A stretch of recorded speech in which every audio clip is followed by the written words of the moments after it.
the great conservative movement of America and of our time. A brush fire of freedom that's being lit all over this country. We, as an irate, tireless American populace, will overcome a few radical leftists that control the levers of power today. Joe Biden's failed economic policies has given us inflation like you can't believe, and the border is in disarray. It's amazing how few of the people commenting on this have actually bothered to go see what's happening. Well, Congressman Andy Biggs of Arizona actually went to the border. Biggs, where's Andy? Boy, oh boy, Andy. There's a guy. He's tough. Good morning, everyone. I'm Andy Biggs from Arizona's 5th Congressional District. I welcome you to our semi-regular podcast, What's the Biggs Idea? I know it's early out in Arizona, but this is the time we could do it this week because we're so busy working on appropriations bills in committee and whatnot. So thanks for joining us early in the morning or whenever you're watching the rebroadcast of this podcast. I'm joined today by my friend from the House Freedom Caucus, great member, Eric Burlison. He's from Missouri's 7th District. He sits on the Oversight and Accountability Committee with me. He's also on the Transportation and Infrastructure Committee, and he also serves on the Education and Workforce Committee. So, Eric, thanks for joining me today. I'm honored. Yeah, it's great to have you here. We've got some things we want to talk about. Eric's done a great thing. He's introduced a bill to recognize the delegitimacy of the J6 committee that was put together, and we're going to talk about that contextually with the entire weaponization that we've seen from the federal government. And Eric's done a great job on that, and I was pleased to join you in co-sponsoring that bill. And so let's just get right into it, and let's talk about what did you see? First of all, let's talk about what it was the J6 committee. Yeah, J6 is just one of the many examples of the way in which the left has weaponized the institutions that we would normally think are should be agnostic or should be just. Lady Justice is supposed to be blind, and yet they have taken these very important institutions and completely, made them partisan. The J6 committee, in its very makeup, was not a legitimate committee because, as you know, and you were here and fought as much as you all could, but Pelosi stacked the committee. She violated the rules when she did so, and instead of allowing the minority leader Kevin McCarthy to appoint his people, you probably would have been one of those that he would have picked to be a fighter on that committee. And yet Pelosi wouldn't have it. She wouldn't let any fighters like you or Jim Jordan on the committee. Instead, she handpicked Liz Cheney and Adam Kinzinger, and honestly didn't continue from there. She was supposed to fill a committee of 13. It only was comprised of 9 members because there were only 2 Republicans. There was never a ranking member, which is, I think, the most important thing is that when it comes to this resolution, is that the ranking member has to be consulted before a subpoena is submitted, according to the rules. And if there was never a ranking member, then it's clear that they violated the rules when they submitted the subpoenas for that committee. And so this resolution, which I want to say thank you to you and your team. Look, I'm a freshman. I just found the bathrooms, okay? But I will say, when I go back home, I felt from my district a very frustrated sense that people were just angry and they were frustrated at us for the lack of response to what's happening. And so in that just searching for some solution up here, I told my team about it. We kind of threw out some ideas, and they worked with your office and came up with this as a solution. And I'm just happy to be on the ride. Yeah, let's talk about that J6 committee for just a sec, because I was here, and it was a party line vote. I think you probably had about 10, 15 Republicans that said, yeah, let's go ahead and have that J6 committee. But we knew it would be a sham. So the way to think of it is they were going to do this investigation as to the causes of the J6 committee and of the January 6th incident, the riot at the Capitol. So they put together a set of very strict rules, actually. So many members, ranking member, how do you do a subpoena? All of those things that you would have an investigation, ostensibly to give it the patina of legitimacy, right? Mm-hmm. But then when McCarthy actually named his members that be on there, you had Jim Jordan and a couple others, and she just said, she went crazy and said, no, we're not putting any of them on there. So none, Mr. Minority Leader, because we were in the minority at the time, you're not going to get this, even though the rules said we were going to get this many people, and he was going to get to name them. So she did exactly what you said, Eric. Everybody got pushed out, and she appointed two people who had already made up their mind and said Donald Trump caused it, et cetera, et cetera. And so you mentioned, so we got this hearing and committee, and you mentioned some things in other statements that you and I've talked about, and I've seen publicly. Tell us about the made-for-TV aspects of the January 6th committee. Oh yeah, it was. I think they even hired a producer, a Hollywood producer, to help coordinate. I think most Americans didn't tune in. I think that a lot of people saw it for what it was, but at the end of the day, it was a big spectacle to try to shame and really write the history of what that event was.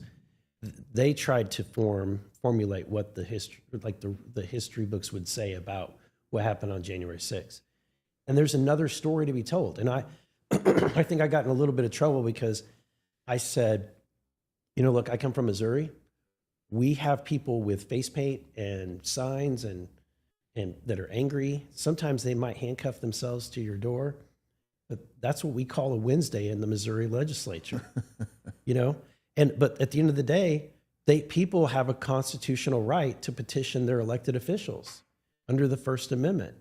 And I think that what happened under COVID, where you saw a lot of these cities and state governments, lock down their buildings and then conduct business without allowing the public to be there to provide any input. I think that under that environment is the environment that J6 had. Why I think the response to J6 was such that it was, because we had just left this environment where we had said no one can come to the Capitol. No, people can't petition for a period of time. And then suddenly there's people that are there and they're not wearing masks, God forbid, right? And they've got face paint on. So, but what I could kind of go back to is, so you're telling me that a guy wearing buffalo horns and face paint that's not armed is there to fully take over? I don't buy it. Now be careful, Eric, because you're going to step on their narrative. That's right. Because their narrative is that this was an insurrection, that there's a coup attempt, is what they say. Right. And it wasn't. It was a riot. It was people coming in. It was a protest. It was a protest that got out of hand, and some people went and rioted.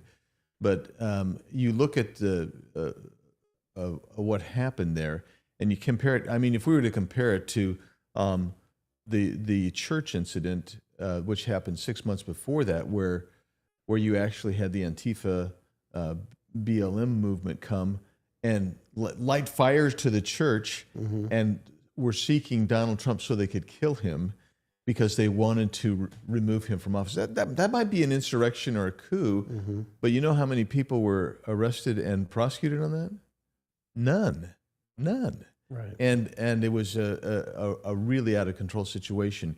And again, the left, they blamed Donald Trump for Antifa and BLM coming and lighting fire to the church and whatnot. But so when we get back to this issue, so the delegitimization of the J6 committee, which is your goal, my goal too, is I think is to do it does a number of things. What do you hope that it accomplishes? Yeah, I think that Congress has taken a formal action. The previous Congress has taken several votes that legitimized the J6 committee that sent for contempt Steve Bannon and Meadows and others.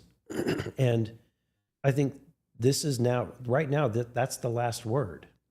And history will record the narrative that Nancy Pelosi's Congress has given history. And if we don't take action as Congress, then we are allowing that narrative to be the narrative. And I think that we need to set the record straight. And I say that, like, literally history books are writing about what happened on January 6th.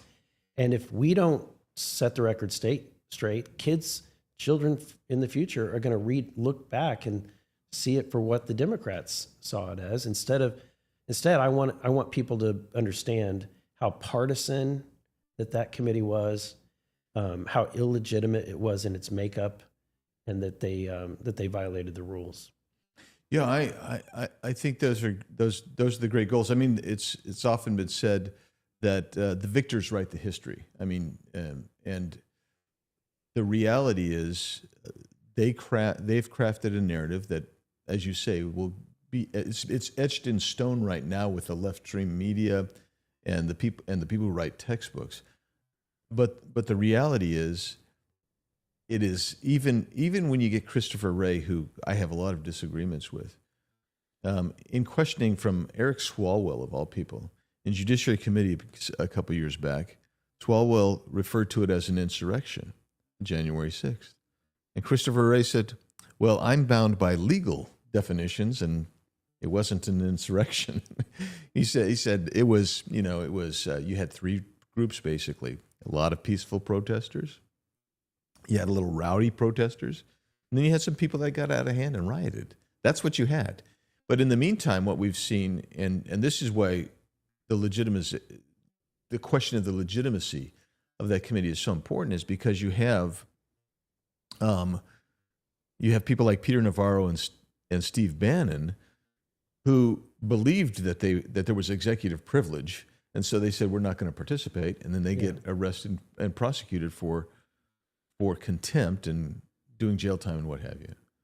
And then on the other hand, you have this notion of whether there was ever even a legitimate subpoena issued.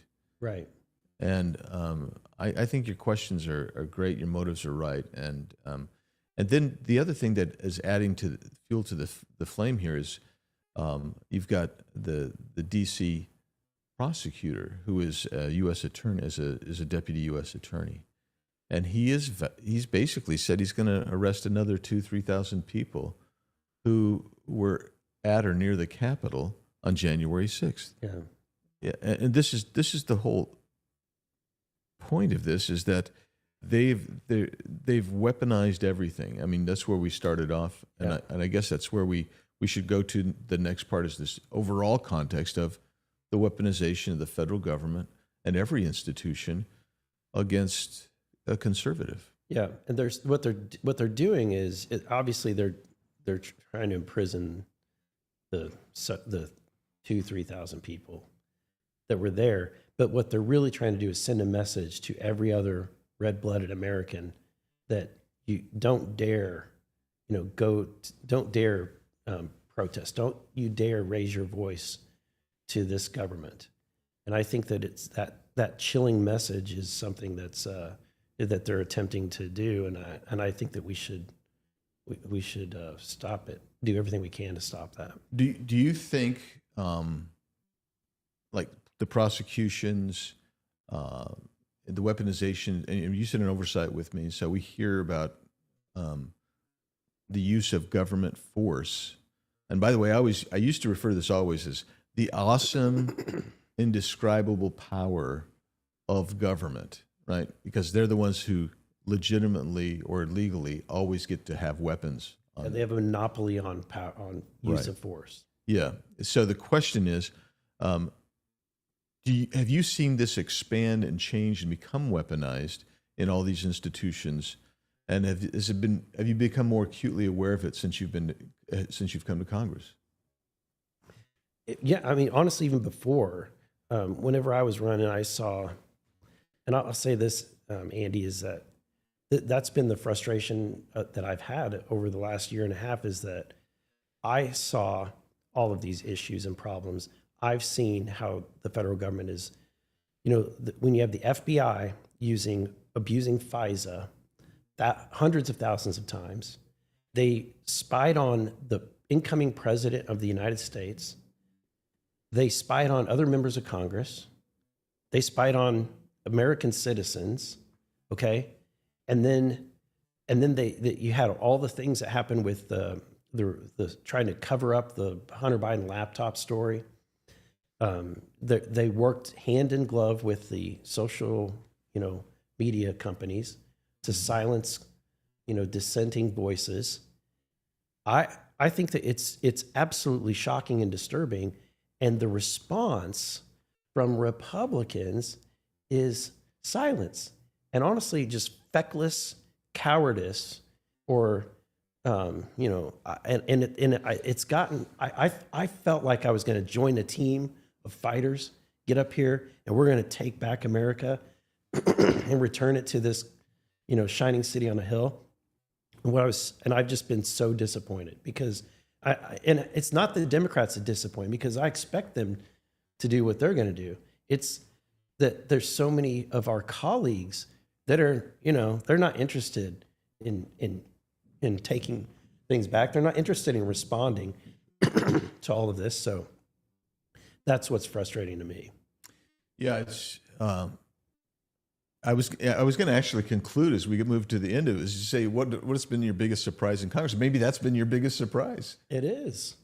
Yeah, my takeaway is that there's very few people, probably the members of the Freedom Caucus, are the ones that are actually here to save America. The rest, they like the title, they like the meals and the perks and they actually like this town. I can't stand this place. Yeah, I like to get out of it.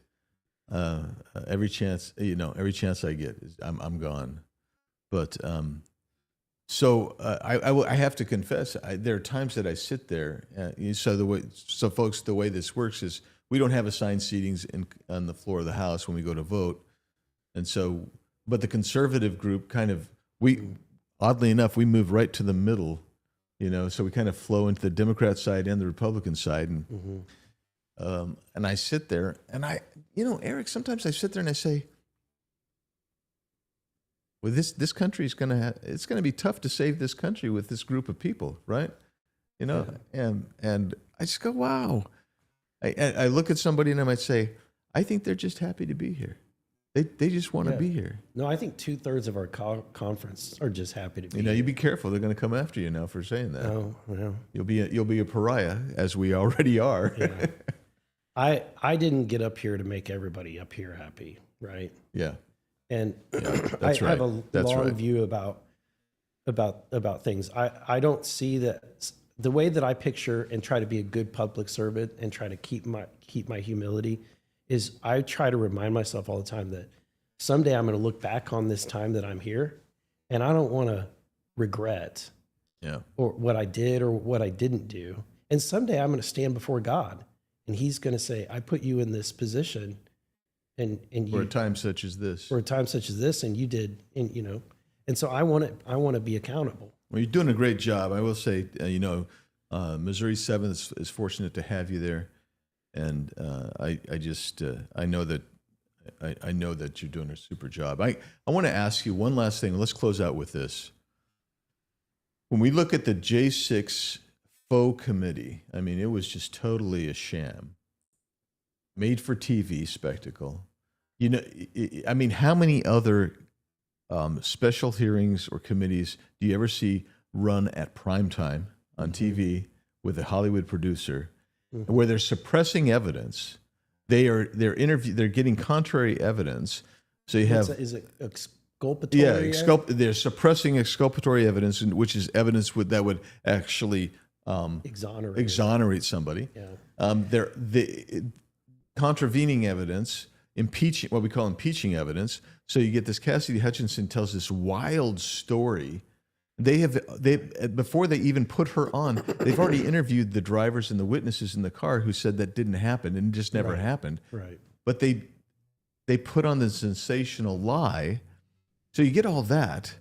And I guess the question for you, Eric, is, was that maybe kind of I won't say a test run because we don't know, but it certainly seems to be a prototype for the lawfare that we see, like going after Trump and others since the J6 committee. Yeah, that's an interesting observation, and I think it's true. And I think that we have empowered them to go after Trump because we have not responded. Right. Agreed. 100%. And so when they saw that they could get away with, using the levers of power and taking the blindfold off of Lady Justice, and they could get away with it, then they said, well, let's keep going. Just like the mail-in ballot stuff.